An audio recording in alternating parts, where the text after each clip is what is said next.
नमस्कार, न्यूज़ पोटली के साप्ताहिक एग्री बुलेटिन में आप सभी का स्वागत है। यहाँ आपको मिलेंगी पिछले हफ्ते की अहम कृषि खबरें, आने वाले सप्ताह के बाजार भाव, मौसम और किसानों के काम की जरूरी सूचनाएं। तो बिना देर किए नज़र डालते हैं बीते एक सप्ताह की खेती किसानी और उससे जुड़े बड़े घटनाक्रमों पर। लेकिन उससे पहले अगर आपने हमारे यूट्यूब चैनल को सब्सक्राइब नहीं किया है तो कर लीजिए, और अगर आप यह वीडियो फेसबुक पर देख रहे हैं तो हमारे पेज को लाइक करना न भूलें। अमेरिका ने भारत अमेरिका के ट्रेड डील से जुड़े फैक्ट शीट में कई अहम बदलाव किए हैं। व्हाइट हाउस की ओर से यह दस्तावेज जारी होने के एक दिन बाद ही इसके शब्द और कुछ शर्तें बदल दी गईं। सबसे बड़ा बदलाव उस लाइन में हुआ है जिसमें पहले कहा गया था कि भारत 500 अरब डॉलर से ज़्यादा के अमेरिकी सामान खरीदने के लिए कमिट करता है। अब इस शब्द को बदलकर खरीदने का इरादा रखता है कर दिया गया है।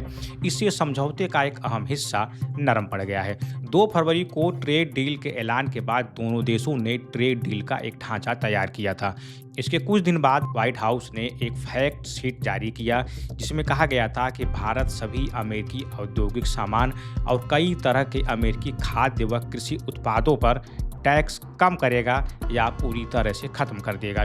फैक्ट शीट के पहले वाले वर्जन में लिखा था कि भारत अमेरिका से ज़्यादा व्यापार करेगा और 500 अरब डॉलर से ज़्यादा के उत्पाद खरीदेगा। इसमें कृषि उत्पाद भी शामिल थे। अब इस सूची से कृषि शब्द ही हटा दिया गया है। तब यह भी लिखा था कि इसमें कुछ दालें भी शामिल हैं जिन्हें अब हटा दिया गया है। केंद्र सरकार ने साफ किया है कि भारत अमेरिका अंतरिम व्यापार समझौते के ढांचे पर अमेरिका फैक्ट शीट में हाल ही में किए गए बदलाव दोनों देशों के सहमति से हुए हैं।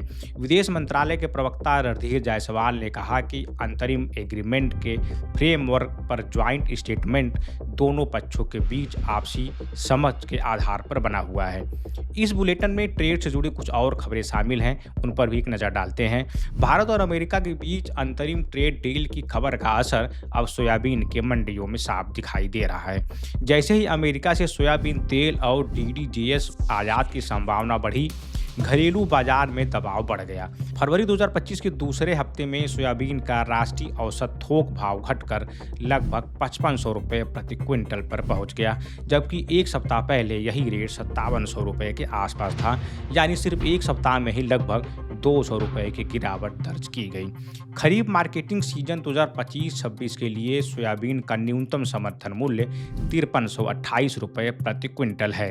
राष्ट्रीय औसत भाव अभी भी MSP से थोड़ा ऊपर है, लेकिन प्रमुख उत्पादक राज्यों में सौदे MSP से नीचे हो रहे हैं। मध्य प्रदेश के खंडवा मंडी व्यापारी एसोसिएशन के पदाधिकारी ओम अग्रवाल का कहना है कि दाम विदेशी ट्रेंड के मुताबिक चल रहे हैं। ट्रेड डील की खबर से बाजार में अचानक उतार चढ़ाव आया है। नीतिगत बदलाव का सीधा असर व्यापार पर दिख रहा है। आपको बता दें कि अमेरिकी राष्ट्रपति डोनाल्ड ट्रंप ने 2 फरवरी 2026 को प्रधानमंत्री नरेंद्र मोदी से बातचीत के बाद इस डील की घोषणा की थी। 6 फरवरी को संयुक्त बयान जारी हुआ और 7 फरवरी को टैरिफ राहत लागू हो गई, जिसके तहत भारत पर लगाया गया अतिरिक्त 25% टैरिफ हटा दिया गया। ऐसा नहीं है कि सिर्फ सोयाबीन किसान ही परेशान हैं, महाराष्ट्र के प्याज किसान भी भारी दबाव में हैं। हालांकि फिलहाल इसका संबंध ट्रेड डील से नहीं है। पिछले 2 सप्ताह में महाराष्ट्र की बड़ी APMC मंडियों में प्याज की आवक तेज हुई है, जिससे दाम 500 रुपये से 700 रुपये प्रति क्विंटल तक कम हो गए हैं। औसत कीमत 1000 रुपये प्रति क्विंटल रह गई है। इस गिरावट से किसानों की चिंता बढ़ गई है।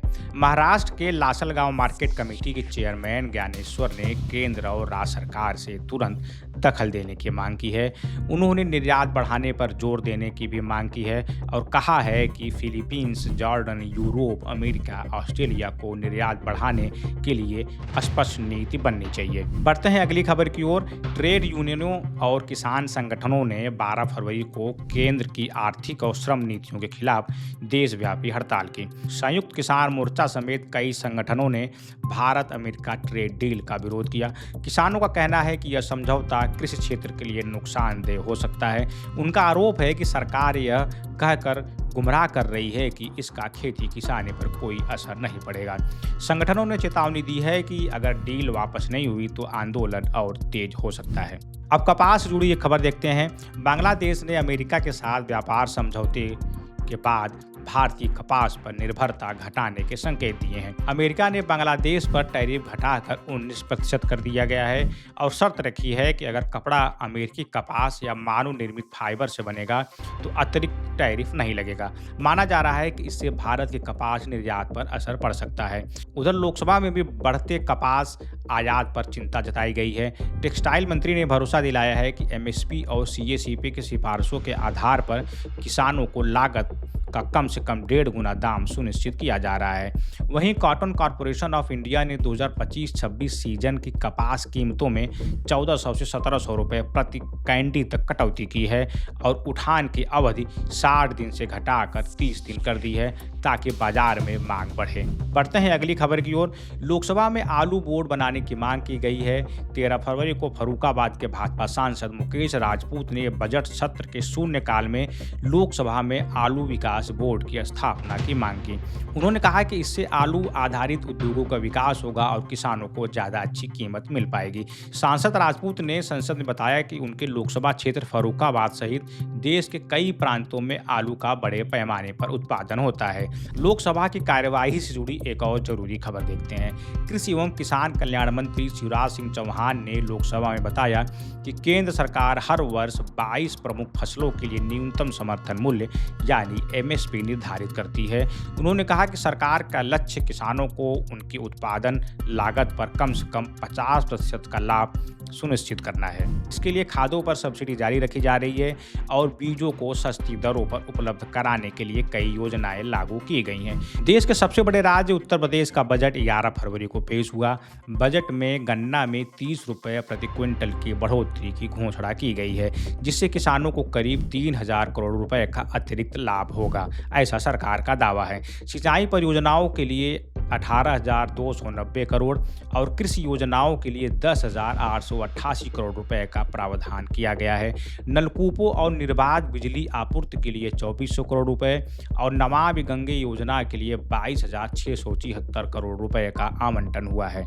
अब कुछ जरूरी राज्यवार खबरों पर एक नज़र डालते हैं। गुजरात में किसान 13 फरवरी से 5 मार्च तक ई समृद्धि पोर्टल पर सरसों और चना एमएसपी पर बेचने के लिए रजिस्ट्रेशन कर सकेंगे।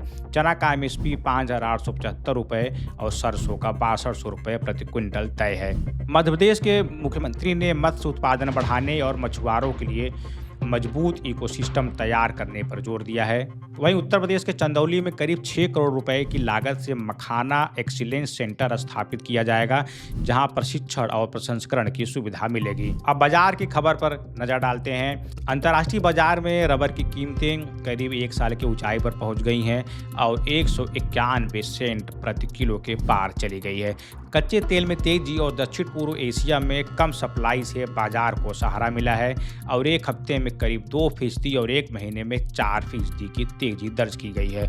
विशेषज्ञों का कहना है कि आने वाले समय में रबर की कीमतें और बढ़ेंगी। अंगूर किसानों के लिए एक चिंता की खबर है। यूरोप को निर्यात इस सीजन धीमा पड़ गया है। नासिक में बेमौसम बारिश से उत्पादन प्रभावित हुआ है।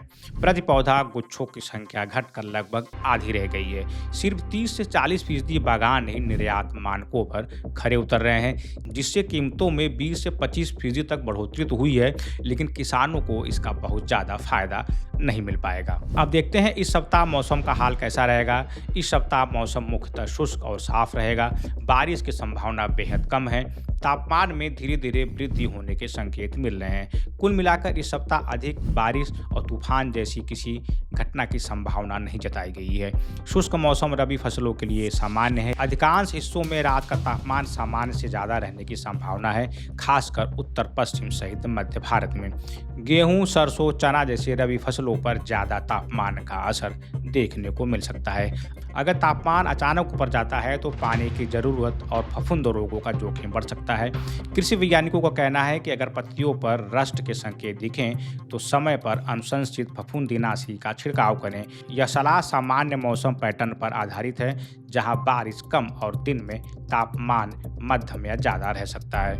अब किसानों के काम की खबर देखते हैं। नई दिल्ली के प्रगति मैदान में ऑर्गेनिक एक्सपो 2026 का आयोजन 15 से 17 फरवरी के बीच हो रहा है। इस मेले में एक ही छत के नीचे किसान, निर्माता, स्टार्टअप, ब्रांड, नीति निर्माता, खरीदार और जागरूक उपभोक्ता एक दूसरे से मिल सकेंगे।